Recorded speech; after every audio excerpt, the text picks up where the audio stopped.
C'est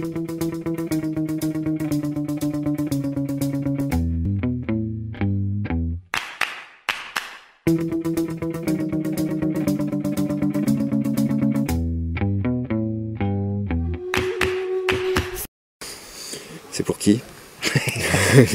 J'en sais rien. Tu sais, moi, les technologies, je sais pas comment t'expliquer, mais c'est une caméra. Tu sais qu'il y a des caméras de vidéosurveillance qui sont installées partout. Oui. Vidéoprotection. Ouais.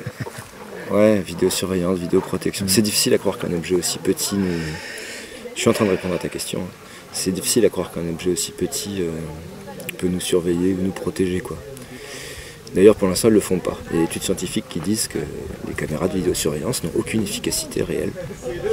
Aucune. Tu ne sers à rien, petite caméra. Et non, c'est prouvé scientifiquement. Parce que ton installation, ça coûte des sous, et qu'avec ces sous, on n'embauche pas des gens, que donc il y a trop de caméras pour les gens. Pour l'instant, tu ne sers à rien, mais bientôt tu serviras à quelque chose. Parce que pour l'instant, les 100 millions d'heures enregistrées chaque seconde sur la planète par toutes les caméras, et ben, toutes ces images, elles passent dans des logiciels qui apprennent à reconnaître les comportements déviants. On arrive à reconnaître quand quelqu'un court au milieu d'une foule qui est en train de marcher. On arrive à reconnaître des gestes, un regard furtif, etc. Et un jour, il n'y aura plus besoin d'avoir plein de gens pour regarder toutes les images, il y aura des logiciels qui mâcheront le travail.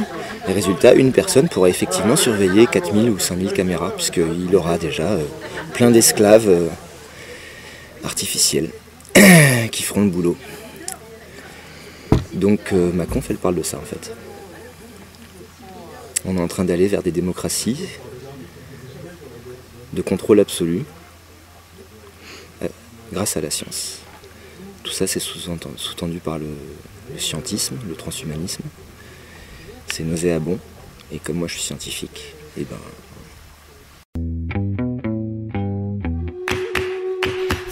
C'est une pente. Ah. C'est une pente. J'ai toujours trouvé un bar à ma taille, pour reprendre l'expression du bar à ta taille. Ouais, non, c'était une pente. J'ai été très scientiste, et puis petit à petit, au début, je me disais... Scientiste par idéalisme. Voilà, parce que j'y croyais, science pour sauver le bien-être de la planète. Puis petit à petit, j'ai découvert que je disais tous les problèmes, ils sont politiques, mais c'est pas de la science. La science, c'est la solution, les problèmes, c'est la politique. Puis petit à petit, en fait, je m'aperçois à quel point... C'est un lent glissement. Petit à petit, je m'aperçois à quel point la science, en fait, est complètement instrumentalisée par le politique pour maintenir cet état de fait, pour l'accentuer et pour aller vers ce contrôle absolu qui est la seule voie de survie pour les démocraties. Il n'y a pas d'autre voie de survie pour les démocraties avec Internet, etc. Si on ne contrôle pas tout, ils n'y arriveront pas. Les dictatures n'y arrivent pas, les démocraties savent bien que ça peut leur tomber sur le coin de la gueule, des grands mouvements, mais ils font tout pour lâcher suffisamment de bride, etc.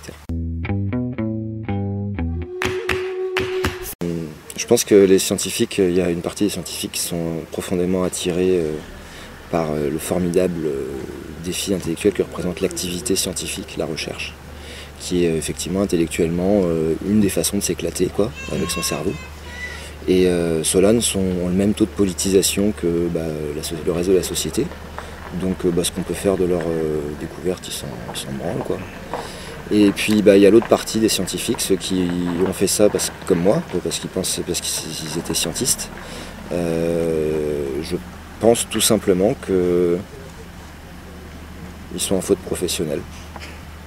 Qu'ils voient pas si leur but c'est de faire des innovations, accroître les connaissances, faire de la recherche pour le bien-être de l'humanité, dans ce cas-là, ils ratent des étapes parce que dans l'état actuel des choses, la connaissance, les innovations technologiques, ça ne sert pas au bien-être de l'humanité.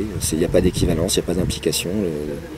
Il y a des questions politiques, c'est pas automatique, des fois ça peut être une catastrophe. Et du coup, je considère qu'un scientifique qui veut œuvrer pour le bien-être de l'humanité, qui ne fait pas de politique, qui dans l'état actuel des choses, par exemple, ne refuse pas de chercher, ou d'être évalué, ou de faire la course à l'excellence, à la compétition, à la prime au mérite, je pense que c'est des fautes professionnelles.